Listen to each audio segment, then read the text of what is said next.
Ikki Kurogane, while preparing for training, challenges the belief that fates are predetermined at birth and that those born with natural gifts will always have an advantage. He aims to prove this idea wrong by becoming a Magic Knight, a prestigious title awarded by the international organization. However, his introduction to his new apartment takes an unexpected turn when he accidentally walks in on Princess Stella, who is partially undressed. In an attempt to make amends, Ikki decides to undress as well, but this backfires and he is summoned to meet with the Academy's director. The director informs Ikki that he is enrolled in a prestigious school where aspiring magical knights compete, emphasizing that his delinquent behavior will not be tolerated. To make amends, she calls in Princess Stella so that he can apologize. Ikki apologizes, and though Stella accepts his apology, she demands that he take his own life as punishment. They argue and Stella becomes enraged, displaying her immense powers. However, Ikki manages to disarm her by complimenting her beauty. At that moment, the director re-enters the room and announces that Ikki and Stella will be roommates. Ikki wonders how they can be paired together since typically students with similar ranks are paired. Stella is an A-rank student, while Ikki is the lowest rank F and is considered the weakest student in the entire academy, possessing only 1/10 the magic power of an average student. The director believes this is an opportunity to test a new pairing strategy. Stella is reluctant to share a room with a boy and suggests that Ikki sleep outside the front door. Their arguing continues, and the director suggests a mock battle to determine who sets the rules for the room. Confidently, Ikki agrees to the challenge, and Stella raises the stakes by proposing that the winner not only sets the rules but also becomes the ruler of the loser for life. Stella prepares for the fight, driven by her promise to her mother to become stronger and protect their small nation. At the stadium, the director questions why Ikki would willingly fight Stella. He reminds her that she promised him graduation regardless of his low abilities if he wins the Sword Art Festival. Stella arrives, convinced that her natural talent will surpass Ikki's hard work. However, Ikki explains that he has been observing her technique and recognizes both her incredible talent and her relentless effort. He shifts to offense, using Stella's own techniques against her. As the battle progresses, Ikki gains the upper hand. Stella then reveals that she had been holding back, wanting to prove she could win without relying on her innate talents. Unleashing her true strength in the form of a fire dragon, she intends to overpower Ikki. However, Ikki concentrates his limited abilities into a brief burst of strength and speed, ultimately emerging victorious. While Stella recovers, the director explains that the ranking system fails to assess Ikki properly because it overlooks a person's determination to improve. She acknowledges that she can learn a lot from him and decides to give him a chance. Returning to their shared home, she finds Ikki peacefully asleep, his back exposed, and curiosity gets the better of her, leading to an awkward situation. Ikki seizes the opportunity to request nothing more than her companionship and friendship as roommates, while Stella decides to honor their bet. Ikki's younger sister, Shizuku Kurogane, whom he hadn't seen in 4 years, enrolls as a new student at the academy. During class, their teacher informs Ikki and Stella about the upcoming selection match for the 7 Sword Art Festival. Later, they encounter Shizuku, who surprises them by kissing Ikki directly on the mouth. This leads to a duel between Stella and Shizuku, as they both want Ikki's attention. After fight, Shizuku unintentionally reveals that their family has treated Ikki as if he never existed, treating him with neglect. On the following evening, Shizuku meets her roommate while Stella confronts Ikki about what Shizuku said. Ikki explains that he was born without any natural talent despite coming from a family of exceptional knights. Consequently, he was neglected by his own family and eventually ran away, getting lost in a blizzard. However, he was rescued by his great-grandfather, Ryuma Kurogane, who inspired him to believe in himself. From that point on, Ikki strived to become like Ryuma and was eventually accepted into the academy. When his family discovered this, they pressured the school under the previous director to impose strict class requirements that caused Ikki to struggle academically. This continued until Corona became the new academy director, but even then, there were pressures and harassment that never seemed to cease. The following day, Stella mustered up the courage to ask Ikki out on a date after their training session. However, before she could finish her sentence, their conversation is interrupted by a text message from Shizuku. Shizuku invited Ikki to go shopping with her, and to Stella's surprise, he accepted. Stella decided to accompany them on the shopping trip. During their outing, Ikki had an awkward encounter with Magi, also known as Alice, who had a feminine demeanor that initially put him off. However, he later praised her for helping Shizuku become more open to others. Throughout the shopping trip, Stella and Shizuku competed for Ikki's attention, with Shizuku seemingly winning each time. While the group split up to use the restrooms, a sudden turn of events occurred as armed men took over the mall, led by a blazer named Bisho, who demanded a large ransom for the release of the hostages. Kurono authorized Ikki, Stella, Shizuku, and Alice to use their special devices to combat the assailants. When Stella intervened, Bishu subdued her using his device called the Judgment Ring. Seizing the opportunity, Shizuku protected herself, Stella, and the hostages by creating a defensive wall of water. Meanwhile, Ikki swiftly sliced off Bishu's left arm to prevent him from using the Judgment Ring. In retaliation, the gunmen attacked, but their assault was halted by another blazer named Shizuya Kirihara. After the ordeal, Kirihara revealed that Ikki had a previous encounter with them, but had fled. He then declared himself as Ikki's first opponent in the upcoming selection match. During the selection match, Stella, Shizuku, and Alice effortlessly defeat their opponents while Ikki focuses on researching the Kirihara noble art. This particular technique allows Kirihara to become invisible, making it extremely challenging to detect him even using the other senses. Later, Ikki confides in Alice about his previous encounter with Kirihara during the previous school year when the Kurogen family still had influence over the academy superiors.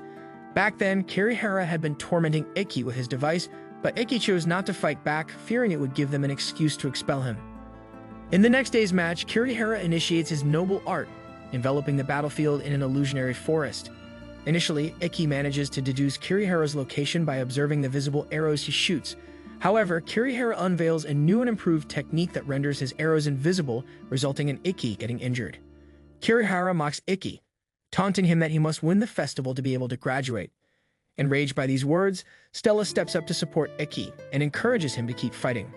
Drawing upon everything he has learned about Kirihara's attacks, a revitalized Ikki utilizes his noble art to pinpoint Kirihara's location and ultimately defeat him. However, the battle leaves Ikki completely drained, causing him to collapse from exhaustion. While recovering in the hospital, Ikki reunites with Stella and decides to confess his feelings for her. Initially feeling embarrassed by the confession, Stella surprises him by kissing him on the cheek. They promise to meet again and face each other in the final match of the festival. 2 weeks have elapsed since Ikki's intense battle with Kirihara. Since then, he has effortlessly won several matches, shedding his infamous title as the worst one and gaining a new nickname, the Another One. His popularity among the students soared as he selflessly volunteered to mentor them and help improve their strength, utilizing his knowledge of swordsmanship.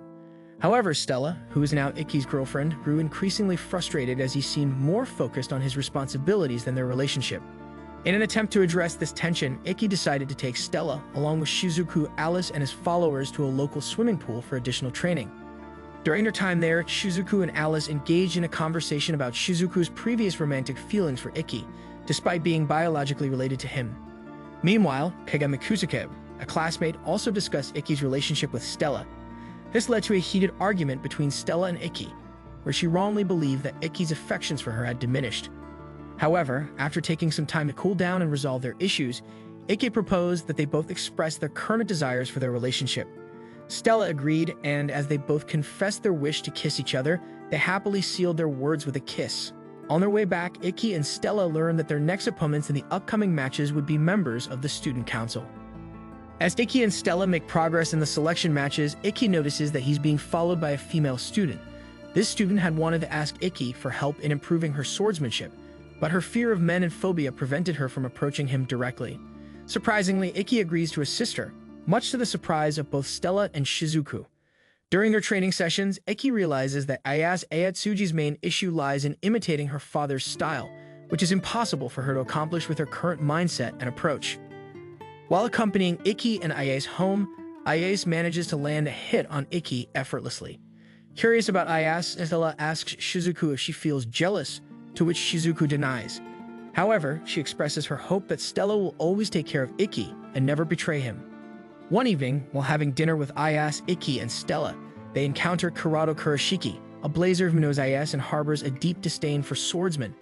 Kurado begins to harass Ayase, and when Ikki tries to defend her, he is injured despite not retaliating. After the incident, the trio is approached by Kaneda Totokubara and Yu Takada Masoji, members of the Hagen Academy Student Council, who commend Ikki for not fighting back against Kurado. As they walk back home, Ikki and Ayase are informed that they will face each other in the upcoming festival. The next evening, Ikki meets Ayase as she requested, and they find themselves on the rooftop. Unexpectedly, Ayase jumps off, causing Ikki to use his noble art to save her. Ayase confesses that her intention was to prevent Ikki from using his abilities during their upcoming match, as he can only do so once every 24 hours. Now exhausted, Ikki manages to make his way back to his room where Stella, who was in the midst of a questionable dream, wakes up and assists him. Facing Ayase without his abilities and on a battlefield filled with traps set by Ayase, Ikki discovers the reason behind her unwavering determination and decides to help her regain her lost pride. Despite sustaining serious injuries, Ikki not only sees through Ayase's techniques but also defeats her to emerge victorious, but he also aims to break through to her and offer his assistance in her journey towards regaining what she had lost. Accompanied by Stella and Ayase, Ikki visits the Ayase family dojo with a determination to reclaim it. His target is Kurado and challenges him to a duel. As the intense fight unfolds, Ikki endures some damage from Kurado's powerful techniques, evoking painful memories for Ayase about her father's past battle with Kurado. Feeling concerned for Ikki's well-being, Ayase wants to intervene and stop the fight. However, Stella prevents her, pointing out that if Ayase gets seriously hurt, she won't be able to return to the dojo. Furthermore, to Ayase's surprise, Ikki reveals that he is actually enjoying the battle and relishing the experience, much like her father did. In a crucial moment, Ayase has an epiphany. She realizes that her father's apology was actually to Kurado, as her father had been unable to execute his final move and had collapsed during the match using the secret technique. Drawing inspiration from this realization, Ikki emerges victorious, reclaiming the dojo and restoring the Ayatsuji style to Ayase. Later on, Ayase musters the courage to confess the foul play that occurred during the duel to the school authorities. Meanwhile, in a turn of events, her father regains consciousness in the hospital. The director decides to send Ikki and Stella to a training camp. Stella is thrilled because she thinks it means she'll finally get to spend some quality time alone with Ikki. However, her excitement quickly fades when they arrive at the camp and realize they've been assigned to help the student council clean up the training field. Despite feeling unwell with a fever, Stella still insists on climbing up the mountains with Ikki to see the breathtaking view of the waterfall. Unexpectedly, a sudden storm traps them, forcing them to seek shelter in an abandoned lodge. While taking refuge, they are unexpectedly attacked by a blazer who controls golems using puppets. Fortunately, the student council members and the president, Tukatudo, arrive in the nick of time to spoil the attackers' plans and deal with the blazer. Meanwhile, Shizuku returns to the Kuroge mansion to confront her father and discovers that her next opponent will be none other than Tukatudo herself. Ikki and Stella become increasingly concerned as they witness Tuka's formidable power firsthand. Shizuku, on the other hand, is determined to emerge victorious in order to prove her strength and stand alongside her brother, even if it means going against everyone, especially her own Kuroge family. Despite the tension, Tuka remains composed and unperturbed. As the battle unfolds, Shizuku quickly realizes that Tuka surpasses her in both speed and strength. In response, she opts for a defensive weapon and employs long-range water ice attacks, strategically covering the arena with ice to gain an advantage in terrain. However, Tuka astounds Shizuku by effortlessly countering her assaults with her exceptional ability to close the distance in an instant using her trackless step technique. Undeterred, Shizuku fills the air within the arena with a dense mist, intending to launch her final attack against Tuka. However, her efforts prove fruitless as Tuka, with her remarkable prowess, finds a way to overcome the mist and delivers a decisive blow, ultimately defeating Shizuku in the match. The ethics committee, under the control of the Kuroge family and Ayase, creates a scandal by capturing a photograph of Ikki and Stella sharing a kiss on school grounds. As a result, Ikki is arrested and taken to a special prison owned by the Kuroge family. There, he endures continuous interrogations and is coerced into participating in the selection matches, even while imprisoned. Despite facing overwhelming odds, Ikki perseveres and manages to emerge victorious in each of the matches. During one of his hearings, Ikki makes an appeal to meet with his father, astonishing everyone when his request is granted. However, to Ikki's disappointment, his father advises him to withdraw from the selection process, fearing that if Ikki were to win, it would create unrest within his organization. Instead, his father discourages him to inspire those without magical abilities to strive for greater heights. In this moment of despair, Ikki's teacher, Yuri, offers him solace by giving him a lock of Stella's hair, reminding him of his promise to compete against her in the upcoming 7-Star Sword Art Festival. Meanwhile, the ethics committee informs Ikki that his final opponent in the selection matches will be none other than Tuka. The stakes are high as Ikki must defeat Tuka or else he will be forced to abandon his dream entirely. The day of the final selection match has arrived, where participants compete in 6 different arenas for a chance to enter the prestigious 7-Star Sword Arts Festival. Among them is Stella, who had fought against the Academy representatives the previous year. However, the most anticipated battle becomes one between Tuka, the strongest student in the Academy, and Ikki Kuroge, the weakest F-class student. Ayase, wanting to showcase Ikki's suffering to the world, intentionally makes him run from prison to the match arena instead of providing transportation, leaving him exhausted and on the verge of giving up. Thankfully, Shizuku comes to Ikki's aid just as he is about to faint. In a surprising turn of events, Stella and her friends also arrive to support Ikki, having heard about his ordeal through Scream. Encouraged by their presence, Ikki enters the arena with unwavering confidence, determined to win despite his formidable opponent. As the fight commences, Ikki immediately employs his superior abilities, charging straight at Tuka, who reciprocates with all her might in an attempt to defeat him. In a breathtaking moment, Ikki taps into his hidden reserves, pushing himself to the limits and unleashing an astonishing display of power. With a single strike from his bloodied sword, he manages to overcome the Academy's strongest student, leaving everyone in awe. Standing triumphantly atop the arena, Ikki emerges as the uncrowned Sword King. Ayase, frustrated by his failed plan, harbors intentions of personally eliminating Ikki. However, Stella swiftly intervenes and slaps Ayase so forcefully that he loses consciousness. Following this incident, the two lovers rejoice at their reunion, feeling immense happiness. In front of everyone, Ikki proposes to Stella, and she joyfully accepts. Several days later, the 6 students who emerged as representatives for the 7 Stars Sword Arts Festival are chosen, with Ikki assuming the role of team leader. Previously regarded as the weakest, Ikki has proven his exceptional skill by defeating the strongest opponent. Now he begins to earn recognition and respect from all those around him. If you like what you saw, consider subscribing to the channel and stay tuned for more quality uploads.